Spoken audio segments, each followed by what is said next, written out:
ನಮಸ್ತೆ ಫ್ರೆಂಡ್ಸ್, ಇವತ್ತು ನೋಡಿ ಹಲಸಿನ ಹಣ್ಣು ತಗೊಂಡು ಬಂದಿದ್ದೀನಿ. ಇದರಿಂದ ಒಂದು ವೆರೈಟಿ ಆಗಿರೋ ರೆಸಿಪಿ ಮಾಡೋಣ ಅಂತ. ಸಖತ್ ರುಚಿ ಕೊಡುವಂತ ಹೆಲ್ದಿ ಆಗಿರುವಂತ ಒಂದು ರೆಸಿಪಿನೇ ಇವತ್ತು ನಾನು ಮಾಡ್ತಾ ಇರೋದು. ಇದುವರೆಗೆ ರುಚಿ ನೋಡೋದಂತ ಒಂದು ಹೊಸ ರೆಸಿಪಿ ಅಂತಾನೆ ಹೇಳ್ಬೋದು. ಅಂದ್ರೆ ನಾನು ರವೆ ಉಪಯೋಗಿಸ್ಕೊಂಡು ಹಲಸಿನ ಹಣ್ಣಲ್ಲಿ ಈ ರೆಸಿಪಿ ಮಾಡ್ತಾ ಇರೋದು. ಬನ್ನಿ ನೋಡೋಣ ಇದು ಏನು ಹೇಗೆ ಮಾಡೋದು ಅಂತ. ಅದಕ್ಕೋಸ್ಕರ ಮೊದಲು ಹಲಸಿನ ಹಣ್ಣು ತಗೋಬೇಕು. ನಾನಿಲ್ಲಿ ಒಳ್ಳೆ ಸ್ವೀಟ್ ಆಗಿರುವಂತ ಹಲಸಿನ ಹಣ್ಣು ತಗೊಂಡಿದ್ದೀನಿ. ಅದರ ಒಳಗಿರುವಂತಹ ಹಲಸಿನ ಬೀಜ ಎಲ್ಲ ತಗೊಂಡ್ಬಿಟ್ಟು ಕ್ಲೀನ್ ಮಾಡ್ಕೊಳ್ಳಿ. 1 ಕಪ್ಪಿನಷ್ಟು ನಾನಿವತ್ತು ತಗೊಂಡಿರೋದು. ಅದನ್ನು ಒಂದು ಮಿಕ್ಸಿ ಜಾರಲ್ಲಿ ಸೇರಿಸ್ಕೊಳ್ಳಿ. ಅದಕ್ಕೆ ಬೆಲ್ಲ ಸೇರಿಸಬೇಕು. ನಾನೊಂದು 1/4 ಕಪ್ಪಿನಷ್ಟು ಬೆಲ್ಲ ತಗೊಂಡಿದ್ದೀನಿ. ಎಲ್ಲ ಹಾಕ್ತಾ ಇಲ್ಲ. ಯಾಕಂದ್ರೆ ಹಲಸಿನ ಹಣ್ಣು ಒಳ್ಳೆ ಸ್ವೀಟ್ ಇದೆ. ನೋಡ್ಕೊಂಡು ನೀವು ಸೇರಿಸ್ಕೊಳ್ಳಿ. ಸ್ವೀಟಿಗೆ ಎಷ್ಟು ಬೇಕೋ ಅಷ್ಟು ಹಾಕ್ಕೊಳ್ಳಿ. ಇನ್ನು ಇದನ್ನ ನೀರು ಹಾಕದೆ ರುಬ್ಬೇಕು. ನೋಡಿ ಇಲ್ಲಿ ಪೇಸ್ಟ್ ರೆಡಿ ಆಗಿದೆಯಲ್ವಾ, ಅದು ಸೈಡಲ್ಲಿರಲಿ. ನೆಕ್ಸ್ಟ್ ಒಂದು ಪ್ಯಾನ್ ಬಿಸಿ ಮಾಡಿಬಿಟ್ಟು ಅದಕ್ಕೆ ಒಂದು 1 ಟೇಬಲ್ ಸ್ಪೂನ್ ಅಷ್ಟು ತುಪ್ಪ ಹಾಕ್ಕೊಳ್ಳಿ. ಆಮೇಲೆ ಸ್ವಲ್ಪ ಗೋಡಂಬಿ ಹಾಕ್ತಾ ಇದ್ದೀನಿ. ಗೋಡಂಬಿ ಸ್ವಲ್ಪ ಜಾಸ್ತಿ ಹಾಕ್ಕೊಂಡ್ರು ಚೆನ್ನಾಗಿರುತ್ತೆ, ಆಯ್ತಾ. ಆಮೇಲೆ ಇಲ್ಲಿ ತೆಂಗಿನಕಾಯಿ ಪೀಸ್ ಮಾಡಿನೂ ಹಾಕ್ಬೋದು. ನಿಮ್ಗೆ ಯಾವ ರೀತಿ ನಟ್ಸ್ ಎಲ್ಲ ಜಾಸ್ತಿ ಇದ್ರೆ ಚೆನ್ನಾಗಿ ಬರುತ್ತೆ. ಆಮೇಲೆ 1 ಕಪ್ಪಿನಷ್ಟು ರವೆ ಕೂಡ ಇದಕ್ಕೆ ಸೇರಿಸ್ತಾ ಇದ್ದೀನಿ. ಬಾಂಬೆ ರವೆ ತಗೊಂಡಿರೋದು.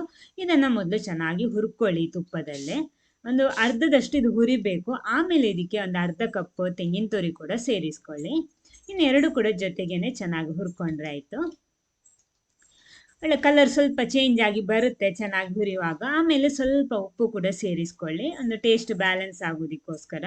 ಅದು ಕೂಡ ಹಾಕೊಂಡ್ಬಿಟ್ಟು ಎಲ್ಲ ಕೂಡ ಒಂದ್ಸಲ ಈ ರೀತಿ ಹುರ್ಕೊಳ್ಳಿ. ಅಂದ್ರೆ ಸ್ವಲ್ಪ ಕಲರ್ ಚೇಂಜ್ ಆಗಿ ಬಂದಿದೆ ನೋಡಿ, ಸಾಕು.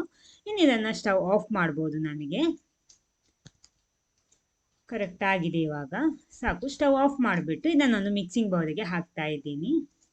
ನೋಡಿ, ನಟ್ಸ್ ಎಲ್ಲ ಜಾಸ್ತಿ ಹಾಕ್ಕೊಂಡ್ರೆ ಚೆನ್ನಾಗಿ ಬರುತ್ತೆ, ಆಯ್ತಾ.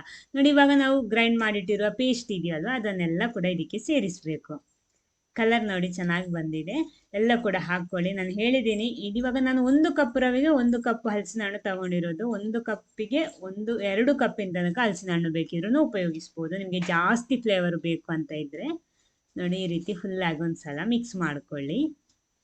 ನೋಡಿ, ಇವಾಗ ಫುಲ್ಲಾಗಿ ಮಿಕ್ಸ್ ಆಗಿದೆ. ಇದು ರವೆ ಅಲ್ವಾ, ಸ್ವಲ್ಪ ಹೊತ್ತು ಹಾಗೆ ನೆನೆಸ್ಬಿಟ್ರೆ ಇನ್ನೂ ಕೂಡ ಸೆಟ್ ಚೆನ್ನಾಗಿ ಎಳ್ಕೊಂಡು ಸಾಫ್ಟ್ ಆಗಿ ಬರುತ್ತೆ.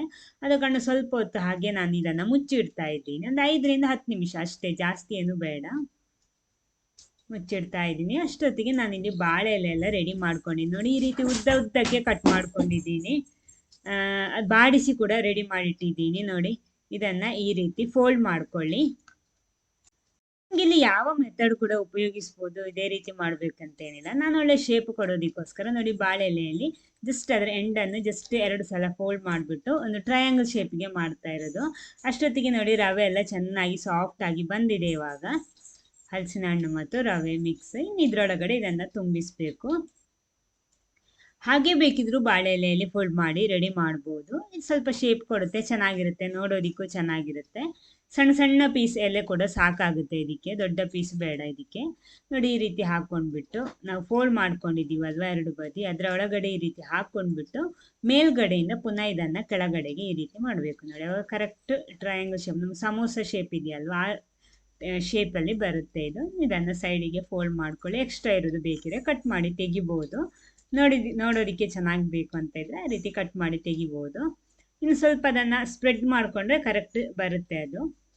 ಇಲ್ಲಿ ಆವಿಯಲ್ಲಿ ಇದನ್ನು ಬೇಯಿಸಬೇಕು. ನೀರು ಬಿಸಿ ಮಾಡೋದಕ್ಕೆ ಇಟ್ಟಿದ್ದೀನಿ. ಅದರಲ್ಲೇ ಎಲ್ಲ ಕೂಡ ರೆಡಿ ಮಾಡಿ ಈ ರೀತಿ ಇಟ್ಕೊಂಡ್ಬಿಟ್ಟು ಒಂದು 15ರಿಂದ 20 ನಿಮಿಷ ಹೈ ಫ್ಲೇಮಲ್ಲಿ ಬೇಯಿಸಬೇಕು. ಇವಾಗ 20 ನಿಮಿಷ ಆಗಿದೆ. ನೋಡಿ ಯಾವ ರೀತಿ ಇದೆ ಅಂತ, ಬೆಂದು ರೆಡಿ ಆಗಿದೆ. ಸೂಪರ್ ಆಗಿರುವಂಥ ಒಂದು ಹಲಸಿನ ಹಣ್ಣಿನ ಒಂದು ರೆಸಿಪಿ ಅಂತಾನೆ ಹೇಳ್ಬೋದು. ನಾವು ಗಟ್ಟಿ ಎಲ್ಲ ಮಾಡ್ತೀವಲ್ಲ, ಅದಕ್ಕಿಂತ ಸ್ವಲ್ಪ ವಿಭಿನ್ನವಾಗಿರುವಂಥ, ವಿಭಿನ್ನ ರುಚಿ ಕೊಡುವಂಥ ಒಂದು ರೆಸಿಪಿ. ಸ್ವಲ್ಪ ಸ್ವಲ್ಪ ನೋಡಿ, ಸಣ್ಣ ಸಣ್ಣಕ್ಕೆ ಮಾಡೋದ್ರಿಂದ ನಮಗೆ ತಿನ್ನೋದಿಕ್ಕೂ ಚೆನ್ನಾಗಿದೆ. ಸಖತ್ ರುಚಿ ಕೊಡುತ್ತೆ ಇದು. ಖಂಡಿತ ಹಲಸಿನ ಹಣ್ಣಿನ ಸೀಸನ್ ಅಲ್ವಾ, ಎಲ್ಲರೂ ಕೂಡ ಟ್ರೈ ಮಾಡಿ ನೋಡಿ. ಯಾಕಂದರೆ ಈ ಟೈಮಲ್ಲಿ ವೆರೈಟಿ ರೆಸಿಪಿ ಮಾಡ್ಬೋದು ನಮಗೆ, ಹಲಸಿನ ಹಣ್ಣು ಸಿಗುವಾಗ. ಆಮೇಲೆ ಸಿಗಲ್ಲ ಅಲ್ವಾ. ನೋಡಿ, ಈ ರೀತಿ ಹೆಲ್ದಿಯಾಗಿರೋ ರೆಸಿಪಿ ಕೂಡ ಇದು. ಯಾವ ರೀತಿ ಇದೆ ಅಂತ ನೋಡಿ, ಸಖತ್ ಬಿಸಿ ಬಿಸಿಯಾಗಿ ಸರ್ವ್ ಮಾಡಿಕೊಂಡ್ರೆ, ಸ್ವಲ್ಪ ತುಪ್ಪನ ಹಾಕ್ಕೊಂಡ್ರೆ ಅಂತೂ ಸಖತ್ ಮಜಾ ಕೊಡುತ್ತೆ. ಖಂಡಿತ ಮಿಸ್ ಮಾಡಬೇಡಿ, ಒಂದ್ಸಲ ಟ್ರೈ ಮಾಡಿ, ಟೇಸ್ಟ್ ಮಾಡಿ. ಇಷ್ಟ ಆದರೆ ಎಲ್ಲರ ಜೊತೆ ಶೇರ್ ಮಾಡಿ. ಫಸ್ಟ್ ಟೈಮ್ ಚಾನಲ್ ನೋಡೋರು ದಯವಿಟ್ಟು ಚಾನಲ್ ಸಬ್ಸ್ಕ್ರೈಬ್ ಮಾಡಿ. ಇನ್ನೊಂದು ಹೊಸ ವೆರೈಟಿ ಟೇಸ್ಟಿ ಹೆಲ್ದಿ ರೆಸಿಪಿ ಜೊತೆನೇ ಬರ್ತೀನಿ. Thank you.